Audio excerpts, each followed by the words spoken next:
Bom, como todos sabemos, a Primeira Guerra Mundial ela foi um marco na história e também teve diversas consequências, né, pós a guerra.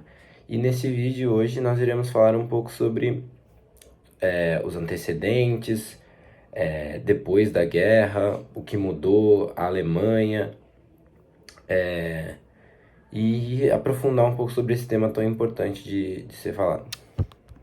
Primeiramente, é de suma importância entender que a unificação alemã foi a origem para diversas transformações que aconteceram na Europa após o século XIX. De certa forma, é possível caracterizar a unificação alemã como um processo que transformou a atual Alemanha em um Estado-nação. Esse processo foi conduzido pelo Reino da Prússia, liderado pelo rei Guilherme I, e Otto von Bismarck, que posteriormente será mais aprofundado nesse documentário.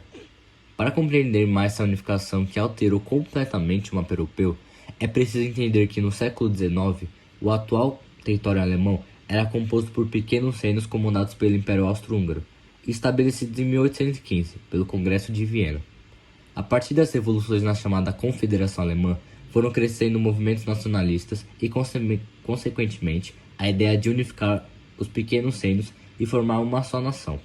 Um ponto importante para a formação de um Estado-nação foi a vitória dos prussianos nas três principais guerras que marcaram este momento: a Guerra dos Ducados, em 1864, a Guerra Austro-Prussiana, em 1867 e, por fim, a Guerra Franco-Prussiana, em 1870.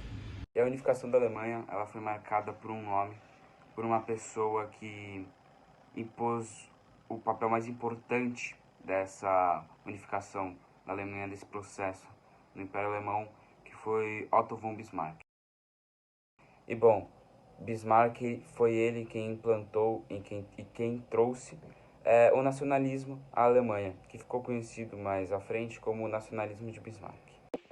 E no dia 28 de julho de 1919, a Primeira Guerra Mundial teve seu fim, com o famoso Tratado de Versalhes, ou mais conhecido pelos alemães como o Ditado de Versalhes, porque, na época, os alemães foram obrigados a assinar tal acordo de paz, porque, senão, todos os territórios alemães seriam invadidos e dominados e o povo alemão sofreria com as consequências. E, além disso, o Tratado de Versalhes se tornou um marco vergonhoso e de sentimento e humilhação por toda a população e por todo o país. E ser considerado um sentimento de vergonha, um marco vergonhoso para o Império Alemão, é nada mais que certo ser considerado isso pelo povo alemão da época, porque basicamente todo o Tratado de Versalhes se virou contra a Alemanha, porque foi dentro do Tratado de Versalhes, o principal artigo era que a Alemanha era a principal culpada pela Primeira Guerra Mundial. Mas a Alemanha ainda teve que devolver os seus territórios da África e do Pacífico, ceder territórios do próprio Império Alemão, principalmente a Alsácia-Lorena, que foi um tópico muito abordado pela França, porque em 1872 houve um conflito entre França e o Império Alemão pelo território da Alsácia-Lorena, em que a Alemanha saiu vitoriosa, mas aquilo que marcou muito e que desencadeou um pouco o período da Primeira Guerra Mundial até a Segunda Guerra Mundial no território do Império Alemão foi que a Alemanha deveria pagar 132 bilhões de marcos de euros como dívida por causar a Primeira Guerra Mundial. E vale ressaltar que os países aliados à Alemanha que saíram derrotados tiveram no Tratado de Versalhes também algumas consequências, mas a Alemanha, como pelo próprio Tratado de Versalhes ser considerada a principal, foi quem causou a Primeira Guerra Mundial, foi quem sofreu as duras consequências do Tratado de Versalhes. Agora, para falar da Primeira Guerra em si, é importante voltar um pouco no tempo e ir para o final do século XIX, que é um momento muito marcado nesse contexto de Revolução Industrial, é muito marcado pelo crescimento um crescimento exponencial da indústria alemã. Também foi o mesmo momento em que ocorre a unificação alemã, e com isso a Alemanha vem se tornando a grande potência mundial e vai tirando a hegemonia britânica, que vinha sendo a grande potência mundial há muito tempo. E junto disso, é importante salientar que as grandes potências, elas estavam disputando por novos territórios, estavam disputando por fontes de energia e matéria-prima, também por mercado consumidor, e isso foi agravando a situação geopolítica mundial. Junto disso, nós também tivemos a questão do nacionalismo, que em muitos países foi criando um forte sentimento nacionalista. E um bom exemplo para isso foi relacionado à França, que a França havia perdido a Alsácia-Lorena para a Alemanha, e esse era um dos pilares referentes ao nacionalismo que incentivaram eles a entrarem na guerra contra a Alemanha. Também é importante pontuar algo que ocorreu na transição entre o século XIX e o século XX, né, nesse período de pré-guerra mundial, que foi a paz armada, que era basicamente um investimento na indústria bélica, no armamento desses países, porém num período de paz, então não havia guerra. Tendo ciência de todos esses antecedentes, é então no ano de 1914 que ocorre o estopim para o início da Primeira Guerra Mundial, que seria o assassinato do arquiduque Francisco Ferdinando, herdeiro do Império Austro-Húngaro, o que acaba gerando como que eu poderia explicar? Um rompimento das províncias eslavas da Áustria-Hungria, que buscavam ser a Grande Sérvia, né? Juntas buscavam ser a Grande Sérvia. E isso também é um motivo de nacionalismo, que nem eu tinha citado antes nos antecedentes. Então, é aí que começa a Primeira Guerra Mundial, né? Então, de um lado tínhamos a Aliança, que era composta pela Alemanha, Áustria-Hungria e a Itália, e a Entente, que era composta pela Inglaterra, França e Rússia, que mobilizaram seus exércitos para o início da Primeira Guerra Mundial. Com o início da guerra no ano de 1914, que nem eu disse antes, nós podemos identificar 3 fases diferentes dessa guerra, que foram 3 fases no caso. A primeira, que é conhecida como a Guerra de Movimento. Então, nesse período, a Alemanha buscava invadir França e tomar Paris, que era a capital francesa. E nesse mesmo período, a Rússia vai em direção à Alemanha. E então é importante pontuar, né, que nessa guerra de movimento, eles tinham pensado, o lado da Alemanha, que a Alemanha ia lutar contra os franceses e os austro-húngaros iam lutar contra a Rússia. Porém, não foi bem assim, por conta dessa invasão russa ao território alemão. Bom, já a segunda fase é conhecida como a Guerra das Trincheiras.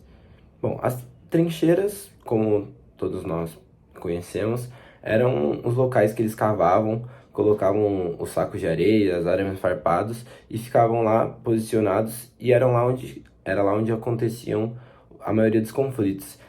E é importante, gostaria de pontuar aqui, colocar 2 batalhas bem importantes que ocorreram durante esse período, que foi a Batalha de Marne, que ocorre em 1914, que é logo no começo da guerra, e a Batalha de Somme, que ocorre em 1916. E esse período, a Guerra das Trincheiras, foi o maior período da guerra, né, que foi de 1914 até 1917. E a terceira e última fase, ela marca a saída dos russos da guerra e a entrada da ascendente potência, os Estados Unidos. Bom, e aí é nesse momento em que o lado alemão começa a enfraquecer, então seus aliados já estão perdendo potência, já estão se rendendo, que é então o que dá o fim à Primeira Guerra, com os alemães se rendendo após lutarem sozinhos e chegar ao fim perdendo a guerra, assim. E no dia 28 de julho de 1919, a Primeira Guerra Mundial teve seu fim, com o famoso Tratado de Versalhes, ou mais conhecido pelos alemães como o Ditado de Versalhes, porque, na época, os alemães foram obrigados a assinar tal acordo de paz, porque, senão, todos os territórios alemães seriam invadidos e dominados e o povo alemão sofreria com as consequências. E, além disso, o Tratado de Versalhes se tornou um marco vergonhoso e de sentimento e humilhação por toda a população e por todo o país. E ser considerado um sentimento de vergonha, um marco vergonhoso para o Império Alemão, é nada mais que certo ser considerado isso pelo povo alemão da época, porque basicamente todo o Tratado de Versalhes se virou contra a Alemanha, porque foi dentro do Tratado de Versalhes, o principal artigo era que a Alemanha era a principal culpada pela Primeira Guerra Mundial. Mas a Alemanha ainda teve que devolver os seus territórios da África e do Pacífico, ceder territórios do próprio Império Alemão, principalmente a Alsácia-Lorena, que foi um tópico muito abordado pela França, porque em 1872 houve um conflito entre França e o Império Alemão pelo território da Alsácia-Lorena, em que a Alemanha saiu vitoriosa, mas aquilo que marcou muito e que desencadeou um pouco o período da Primeira Guerra Mundial até a Segunda Guerra Mundial no território do Império Alemão foi que a Alemanha deveria pagar 132 bilhões de marcos de euros como dívida por causar a Primeira Guerra Mundial. E vale ressaltar que os países aliados à Alemanha que saíram derrotados tiveram no Tratado de Versalhes também algumas consequências, mas a Alemanha, como pelo próprio Tratado de Versalhes ser considerada a principal, foi quem causou a Primeira Guerra Mundial, foi quem sofreu as duras consequências do Tratado de Versalhes. Agora eu vou falar sobre um período na história da Alemanha que foram as grandes greves, que começou a ter essa insatisfação popular lá para os anos no final da guerra, nos anos de 1917, 1918, nesse contexto da Alemanha perdendo a guerra, perdendo seus aliados, esse enfraquecimento, e aí os trabalhadores, né, majoritariamente formados pelos proletários e pelos marinheiros, foram organizando greves em massa contra o governo, exigindo condições melhores de trabalho, melhorias. E, bom, temos a Alemanha nesse processo de queda, fraca financeiramente, e com o Tratado de Versalhes, que acabou com a economia do país. Bom, então estava um caos dentro da Alemanha. Então é com isso, e junto dos fortes protestos que eles promoveram, que ocorre a queda do regime monárquico que havia sido instalado há muito tempo na Alemanha. E é com isso que nesse mesmo ano é proclamada a República. Contudo, são proclamadas duas repúblicas no mesmo dia 9 de novembro de 1918, distintas, onde uma era a República Democrática, que foi proclamada por Philipp, e a outra que era a República Livre Socialista da Alemanha, proclamada por Karl. Bom, então com duas repúblicas distintas, havia se instalado uma sociedade polarizada na Alemanha. Então, era um contra o outro. E isso foi um momento onde foi um momento muito cheio de combates e fez com que a Alemanha mergulhasse novamente, ou se afogasse mais nesse caos que já havia sido instalado após a perda da Primeira Guerra, e a busca, a república que buscava uma reconstrução do país teve sua tentativa completamente falha. Bom, após a derrota da Tríplice Aliança na Primeira Guerra Mundial, a Itália estava em parte destruída e economicamente instável. Com o tempo, o país estava enfrentando uma luta ideológica interna. Liberais, socialistas e fascistas batalhavam para manter sua ideologia dentro da Itália.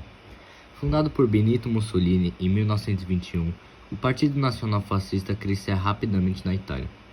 No ano seguinte, os fascistas se dirigiram a Roma e exigiram uma entrada forçada no governo, resultando na nomeação de Mussolini como primeiro-ministro italiano. Logo após, em 1925, Mussolini ganha as eleições de forma fraudulenta e já promulga as famosas leis fascistas. Tais leis determinavam um certo autoritarismo de Mussolini, que não respondia mais ao parlamento, apenas ao rei. Seguindo adiante, em 1927, Mussolini apresentou a Carta de Trabalho, em italiano Carta del Lavoro, que eram as condições para o modo de trabalho italiano. Nesta carta estava explícito a organização do sindicato feita pelo Estado e a garantia da propriedade privada. Na tentativa de exaltar a raça italiana e instalar um certo nacionalismo nos anos 30, Mussolini declarou guerra com a Etiópia. Coincidentemente, nesta mesma época, Mussolini se aproxima de Adolf Hitler e, por pressão, aplica as leis antissemitas na Itália, retirando todos os direitos de judeus italianos. Após anos de governo fascista de Mussolini, chega ao fim em 1942, após muitas derrotas durante a Segunda Guerra Mundial. E bom, durante todo o período, desde a unificação da Alemanha até o fim da Segunda Guerra Mundial, muito se falava e muito se fala até hoje que durante esse período só se fala de Adolf Hitler, mas se fala principalmente do nazismo.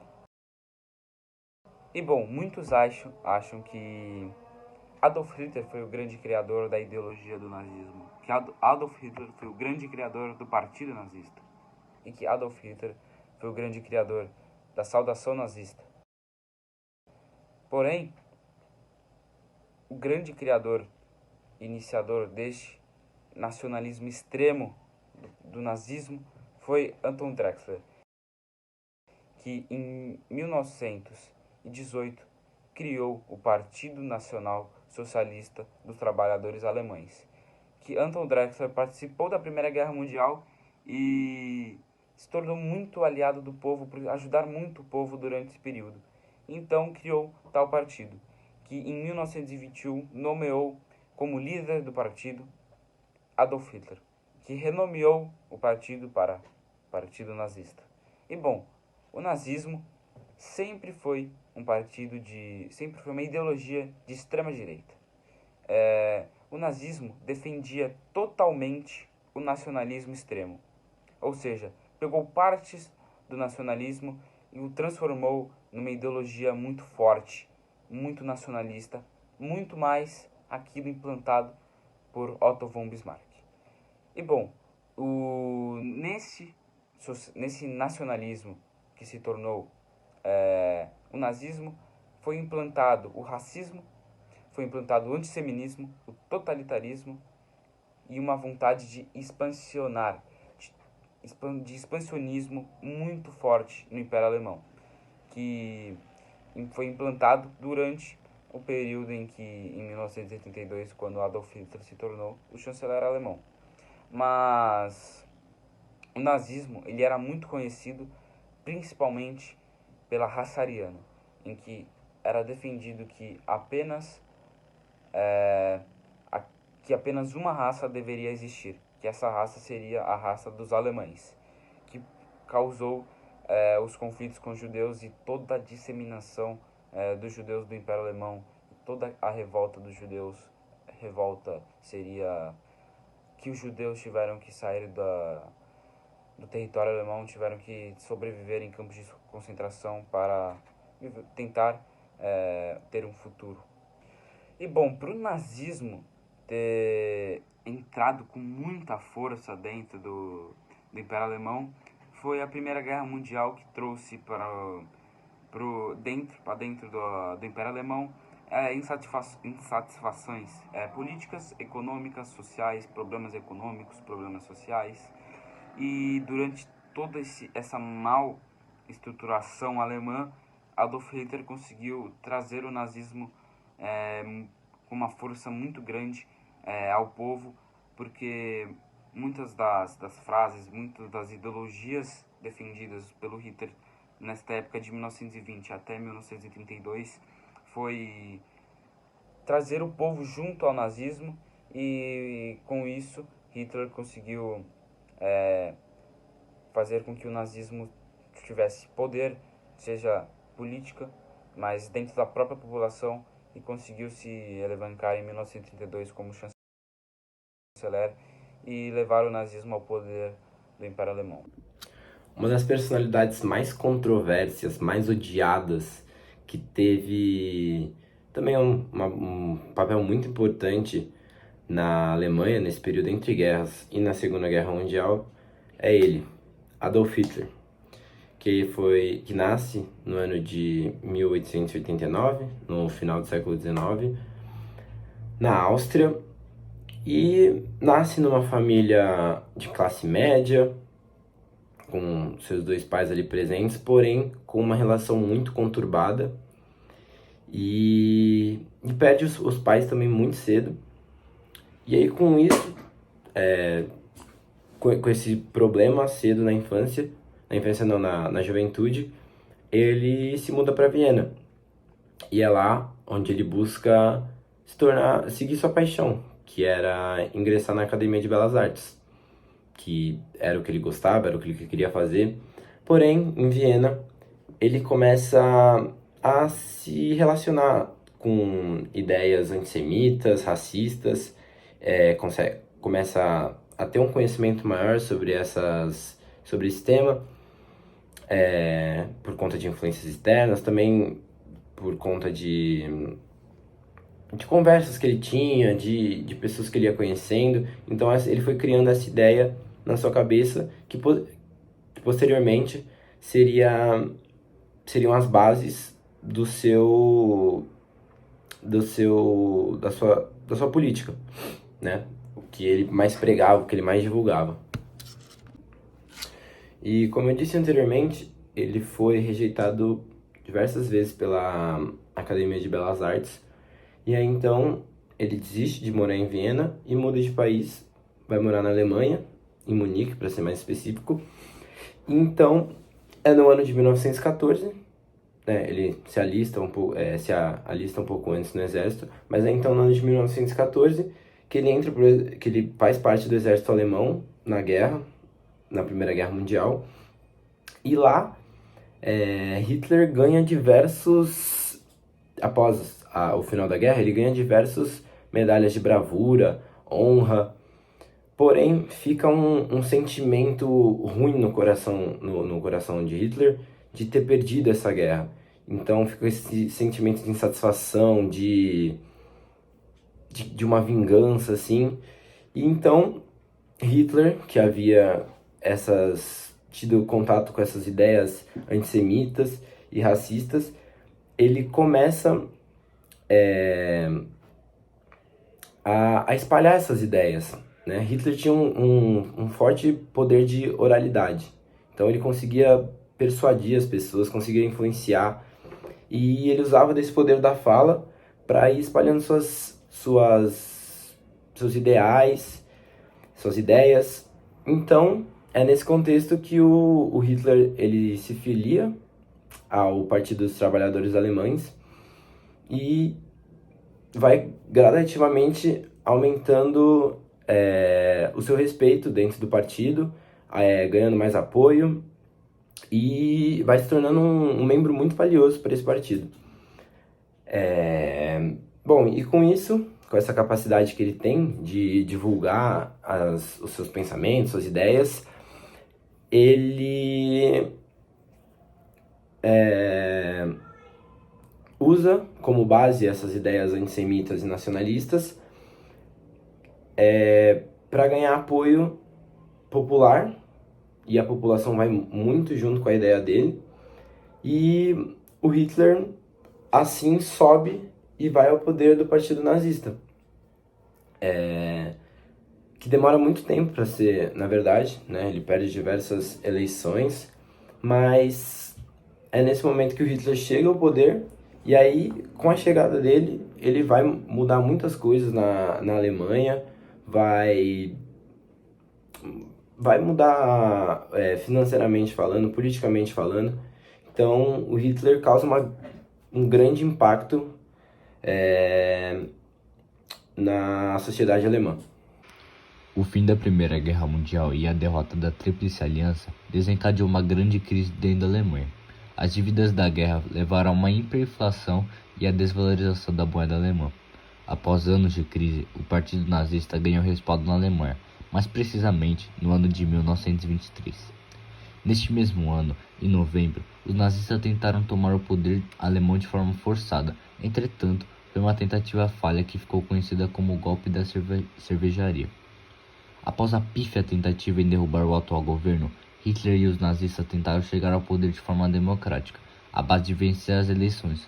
No entanto, em 1928, o Partido Nazista recebeu apenas 3% de aprovação entre o povo alemão.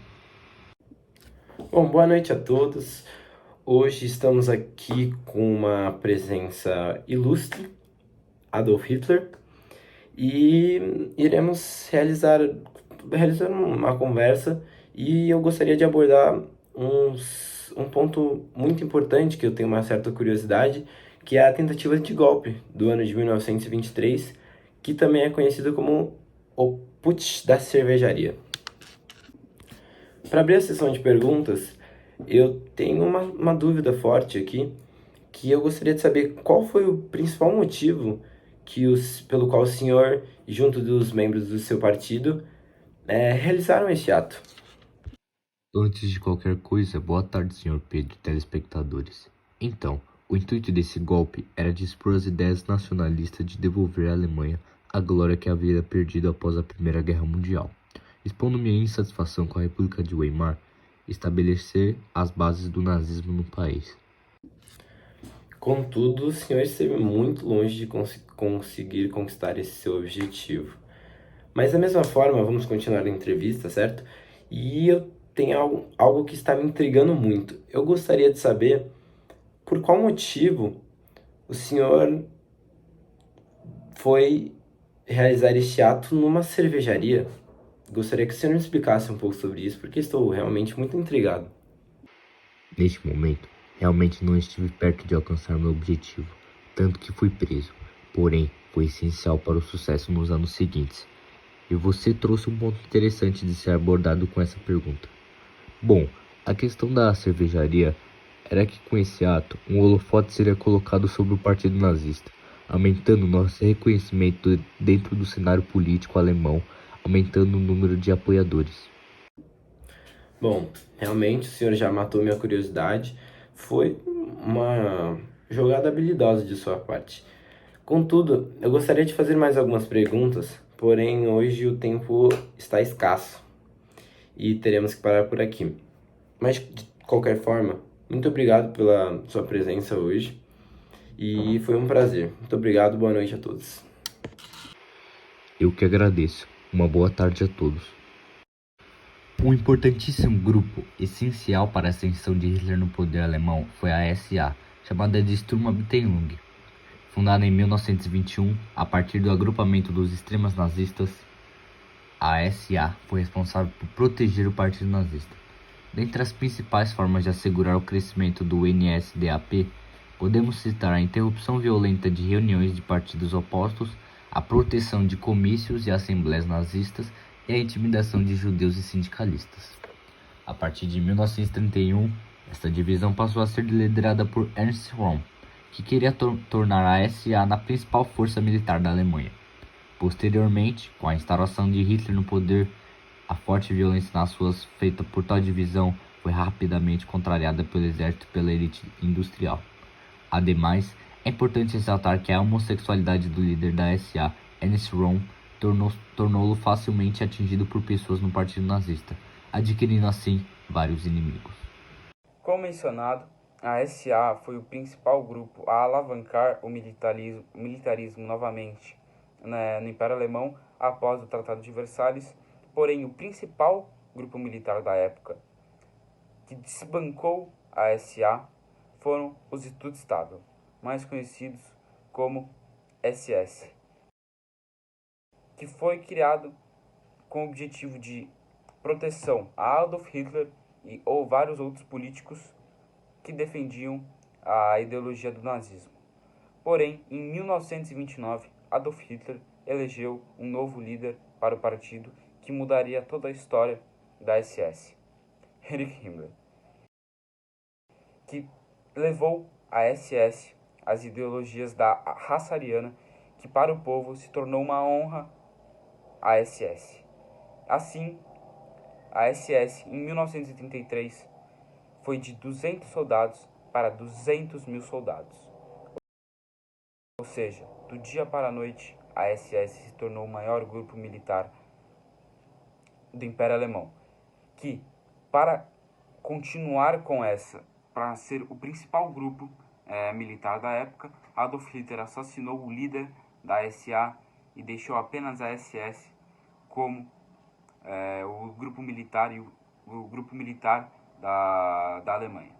E além disso, a SS era quem comandava, quem estava no domínio dos campos de concentrações e do local da solução final.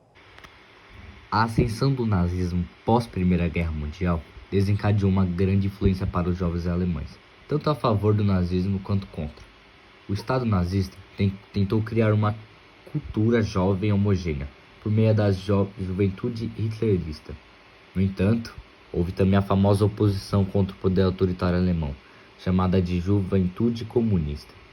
Esta organização, composta por jovens, tinha o intuito de promover os ideais comunistas, entre eles justiça social, igualdade socioeconômica e melhorias na vida do trabalhador, eram alguns dos objetivos que compunham os interesses comunistas. Como pioneira dessa organização, Olga Benário se juntou ao Partido Comunista Alemão e à Liga Juvenil Comunista da Alemanha com apenas 15 anos, e desde então desempenhou um papel importantíssimo contra a chegada do Partido Nazista Alemão. E vale ressaltar um tópico que é muito confundido por todos, que é a relação do nazismo com o socialismo, que muitos dizem que o nazismo era de extrema esquerda, ou seja, defendia as mesmas ideologias do socialismo, que é algo absurdo, porque o nazismo defendia nacionalismo extremo, questão de supremacia racial, como a raça ariana, tinha racismo dentro da própria ideologia, e era um sistema totalmente totalitário. Porém, o socialismo há também pontos totalitários, porém nada como o nazismo. Não tem esse nacionalismo tão forte e não é de extrema esquerda, é de extrema direita o nazismo. Porém, o socialismo também ele esteve dentro do Império Alemão durante 1919 até 1984, que foi a República de Weimar. Que bom, o partido que defendia as ideias socialistas dentro do Império Alemão era o Partido Social Democrata, que tinha como principais ideias a de Karl Marx, ou seja, defendia o marxismo, que eles defendiam os direitos dos trabalhadores no capitalismo da época. Porém, em 1964, com a ascensão de Hitler no poder, o socialismo acabou por não existir mais até 1945, quando o fim da Segunda Guerra Mundial, Adolf Hitler é morto e o nazismo acaba por não existir mais dentro do Império Alemão. Mas também é muito confundido porque os nazistas eles utilizavam o socialismo em seu nome de partido, eles utilizavam algumas teorias socialistas dentro do partido, dentro da ideologia, e também utilizavam algumas propagandas socialistas, mas era apenas questões de estratégias para trazer a população junto ao nazismo, com que a população socialista visse que o nazismo tinha partes de socialismo também, ou seja, trazia a população junto a eles, porém era algo totalmente diferente do socialismo nazismo. Como já foi dito algumas vezes aqui neste documentário, a Alemanha, depois da Primeira Guerra, ela ficou completamente destruída, ficou com diversos problemas financeiros, políticos, porém o financeiro foi um que pegou mais por conta da população ficar muito insatisfeita, de gerar diversas revoltas. Então, por conta também, né, além da perda da guerra e das insatisfações populares dentro do país, tivemos também o Tratado de Versalhes, que dificultou muito a vida dos alemães. Então, essa recuperação econômica, essa tentativa de recuperação econômica alemã, começa só 4 anos depois do fim da Primeira Guerra, que é no ano de 1922. Neste momento, o país apresentava uma alta inflação, só que eles já estavam conseguindo crescer um pouco economicamente, mas algo bem pequeno, assim.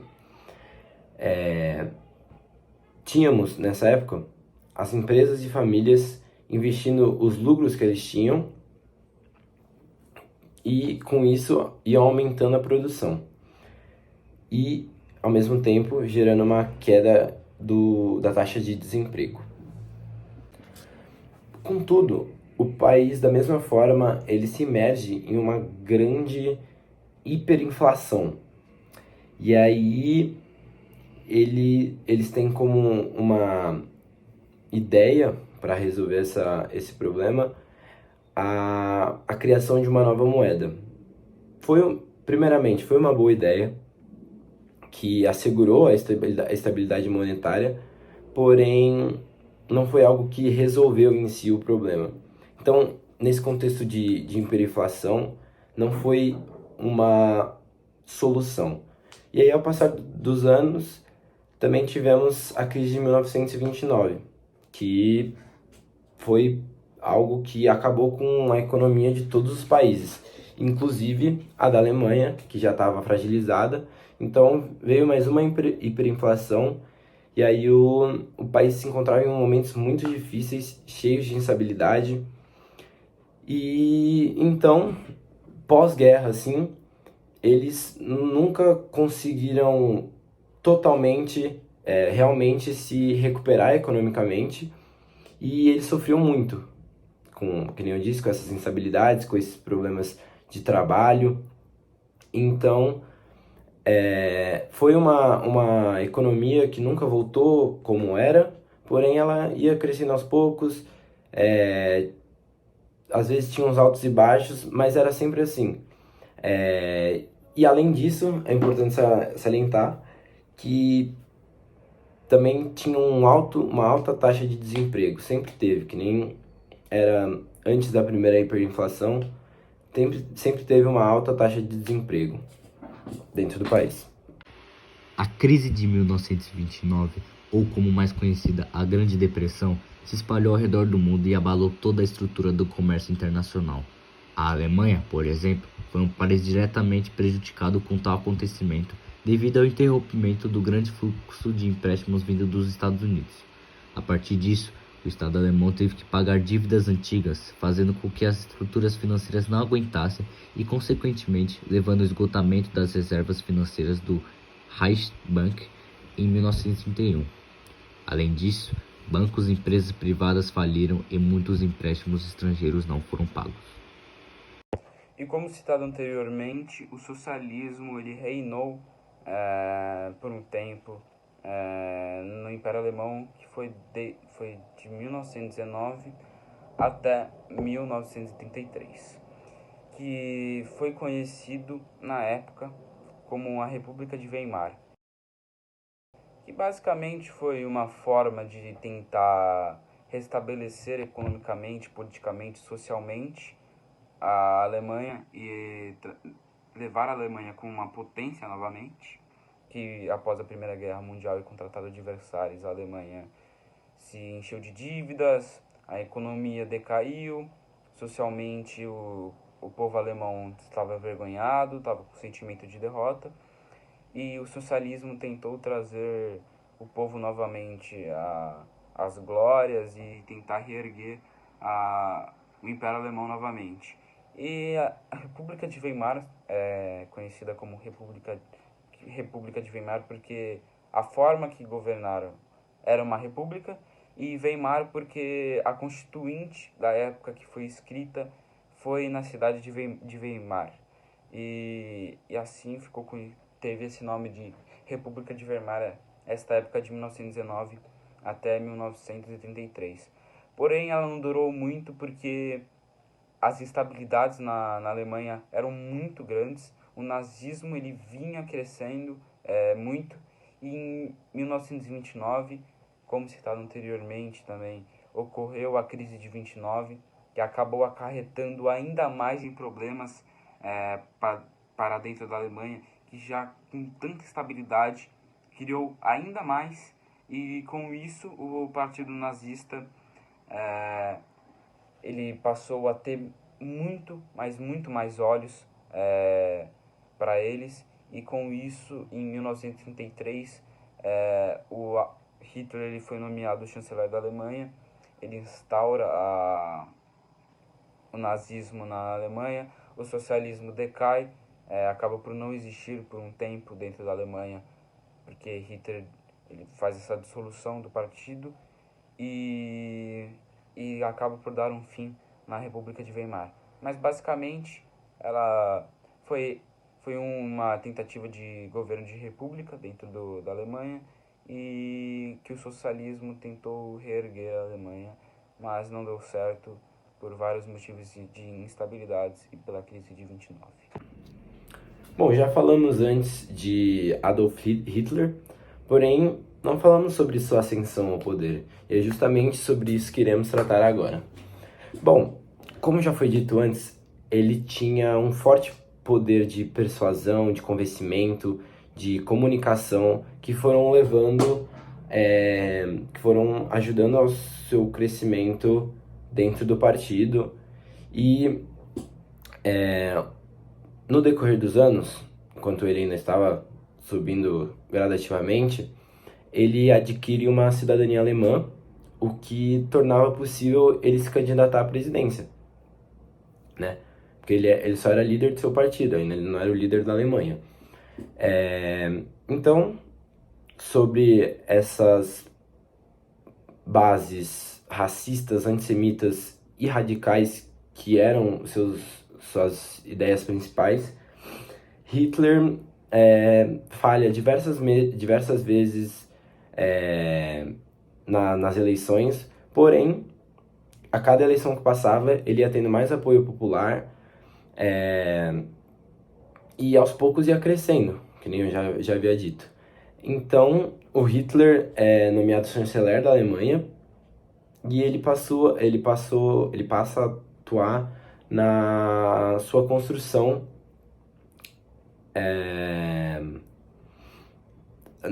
da sua figura na política.